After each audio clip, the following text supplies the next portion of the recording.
So earlier today, I talked about the Lakers maybe taking a look at Josh Jackson. He's still 26 years old, although it's like how much better is he really going to get? He's already been a journeyman. He's been on what, 5, 6 teams over the last handful of seasons, which doesn't bode well. There's a lot of questions about just his motor and just work ethic. He's a guy that is an above average defender, but he's a poor shooter, period. He's like 40% from the field and a 29% three-point shooter. So my thinking is, because I do see Josh Jackson get mentioned a lot by people, and my only kind of logic for like why you bring in a Josh Jackson is he'd be kind of like that project player, right? Like maybe if we give him some stability, kind of develop him over the next year or so, maybe by the time he hits his late 20s, 28, 29, and getting into his 30s, he can actually be a serviceable guy, right? And then he can kind of be that veteran guy on the team and just be kind of a rotation player. Maybe right now you could bring him in as like your Stanley Johnson type guy. Again, he's an above average defender. So you could bring him in to kind of just, hey, we're playing the Phoenix Suns. You and Jared Vanderbilt, your job is to just make Kevin Durant's job as tough as possible, right? And just that's it. Whatever offense you get from him is just an added bonus, but it's just kind of like a, hey, let's get a sizable wing that can guard the perimeter, because you're not going to get both a 3 and D wing. You're just not, especially in the buyout. In the buyout, you're usually looking at project guys like Josh Jackson, where you can kind of develop him and hopefully get him to be something, or you're getting that like veteran presence guy.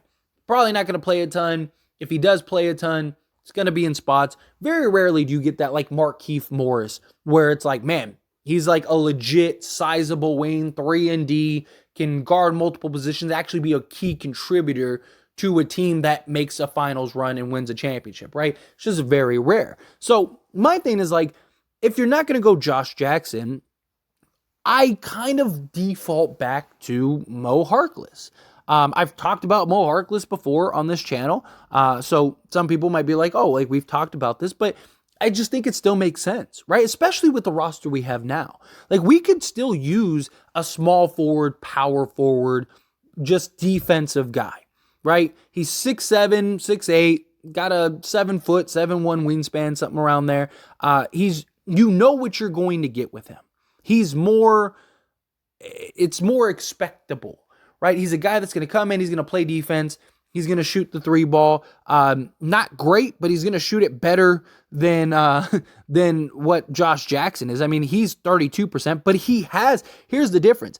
He's had good 3-point shooting years. He's had a 40% 3-point shooting year, almost 42% to be exact. He's had multiple 34, 35% 3-point shooting seasons. Josh Jackson hasn't. His best like 3-point shooting year was like 32%, right? Like, so can Moe Harkless come in and be 33%, 34%, right? Like league average is around 35. So can he come in and kind of just be his average and be an above average defender? Right? Like, because again, if he comes, he's not gonna be a guy that's playing a ton.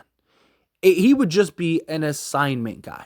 A guy that come in, he's still 29, 30 years old, could just kind of come in, play some spots, play some solid defense, and just kind of be like that veteran guy that I talked about, but he's still young enough to where he's not this old vet, right? He's not this guy that comes in and is like, oh, he's 36, so, he's a liability. That reminded me of I'm 36, not Thanos. Sorry, when I said that, it just made me think of that. But anyway, to get back on track is, Moe Harkless, again, serviceable defender. He's not like elite level. He's not like, and the problem is we don't really have stats on him this year because he hasn't played this year, right? But last year he was league average defensively in 47 games. He played around 18 minutes for the Sacramento Kings. He's a guy that he is above average defensively for his career, but it's one of those things where it's like, oh, how much does he have now? Has he been staying in shape? Has he been working on his game? Is he the right move? are there better options, like not necessarily, again, small forward, power forward wise, but say center wise, right? Would you rather go like a Hassan Whiteside or what else, like Willie Cauley-Stein, something like that, right? Do you kind of wait and see, like, does somebody else get bought out, right? It's just there's a lot of questions on who you could look at, what you could get. But, like, I don't hate the idea of Moe Harkless. I think he's, again, a Stanley Johnson type guy. Guy who's going to come in, he's going to play his role, he's not going to complain. You know, if he has a DNP one night, he has a DNP one night. You know, I think he's a guy that would understand. Because it's like, dude, you haven't played this year. So would you rather play like a game here and there, or would you rather, you know, just sit on the couch and not get anything, right? Like, I just don't see him complaining. I see him being more than happy coming in, you know, being that in-spot guy, be a guy that you just throw at the sizable wing. Say we're playing the Clippers, right? It'd be nice to have like a Rui, Vanderbilt, Harkless, who can go and guard, Kawhi Leonard and Paul George. Also, he's a guy that's familiar with them. He's a guy that's played with them. So those kind of things, I think, add value, right? And just, again, you're not going to get a 3 and D wing. You're just not. As much as we would all love it, and as great as it would be to get that, like, I would love to get a Markieff Morris again, right? Like, I would love to see him get bought out, and then Lakers are able to pick him up again. It just, in reality, you're just probably not going to get that. And we're not in a position to where like a marquee free agent would want to come, right? So let's say Markieff does get bought out, right? Like, why would he go to us when he could go to like the Suns, where he's probably going to play more minutes, he's probably going to have a bigger role, and they probably have a good chance. You can make an argument, better chance, than we do of winning or coming out the West, right? I still think if we get into the playoffs, maybe this is my bias, time will tell, but I do think if we get into the playoffs, I do think we have a real shot. I do think we have a real chance. But, if we're being honest, the Suns are already in the playoffs, and they're very likely gonna be one of the better teams in the West. So that's the problem. Or like a team like Dallas or whatever. Like, you got these teams that are already locks for the playoffs and have a good shot of coming out the West. So why would, a marquee free agent that got bought out, a veteran guy, why would he go, I want to go to the Lakers? Now, you could make the argument, exposure, but in order to get exposure, you need playing time. So if you don't get playing time, because the Lakers are playing all their young guys, then what's the point, right? Again, you're just kind of falling into that same trap. So your only real options, if you're going to add that 15th roster spot, is a Moe Harkless type player or a Josh Jackson type player. A guy that can come in, he's not going to play a bunch of minutes, he's not going to play some huge, meaningful role, but when he is in, can he just provide some minutes, right? Like LeBron has the night off or something, right? I know LeBron wants to play all 23 games, but in reality, will he? I hope so.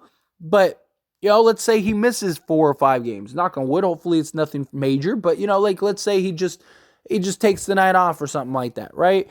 That would be a good time to have a Moe Harkless, right? Like, okay, we got Rui, we got Vanderbilt. Yeah, absolutely. But say we move Rui into that starting role, and you run Vanderbilt, Rui, and AD. Okay, that's great, but it'd be nice to have another sizable wing to bring off the bench alongside like a Troy Brown, and because then you could go Moe Harkless, Troy Brown, Mo Bamba, Dennis Schroeder, and Austin Reeves, right? Perfect.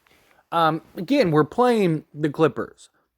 Doesn't hurt to throw a bunch of wings at Paul George and Kawhi Leonard and all the depth that they have. It'd be nice to just have that body, even if he's playing 7 minutes a game. It's just to give Vanderbilt a rest. Like, Vanderbilt's been guarding Kawhi Leonard for 3 out of 7 games in the playoffs, right? So it's like, okay, we need to give him some rest. He can't play 48 minutes a game, so let's throw, we'll throw Troy Brown at him, but let's throw Moe Harkless at him, or Rui's been guarding Paul George all game, right? So what do we need to do? We need to go and let's throw Moe Harkless at Paul George, and then it doesn't hurt to have defensive wings that have good size, that have good length. whatever offense you get from him, same thing I was saying in the Josh Jackson video, you kind of would be looking at it as like whatever offense you get from him is just added offense, right? You're not looking for him to come in and be some elite shooter that's coming in to be an elite scorer, right? You're bringing him in for his defensive abilities. But at that point, do you go with Josh Jackson? You know, because Josh Jackson, he's not for his career, but last year, because all we really have is to go off of last year's percentages. Last year, Josh Jackson was the better defender. And he's also 3-4 years younger. So, you know, it's kind of that coin toss to me. You know, how do you feel? But I don't mind the idea of the veteran that has the ability to come in. He's been in playoff runs. He's been in moments. He's had to guard the best player on the other team. He's a guy that he gets it. He understands it, right? He could be also just a good locker room guy for our young guys, right? He would be a good locker room guy for a Jared Vanderbilt and a Rui Hachimura. You know, a guy that just, hey, I've been in situations. I played on Portland teams. I played on Clipper teams. I played with some real names, some real stars, and been, you know, a starter and been in key moments. And, you know, here's things to look out for. Here's how to improve. Here's how to do this. Here's how to do that. Right? I don't hate the idea is my point. But anyway, as always, this is a discussion, so I pass a question on you. Let me know your thoughts and opinions down in the comments below. Would you be for Moe Harkless? Would you not? However you feel, whatever your thoughts are, love to hear it. Let me know.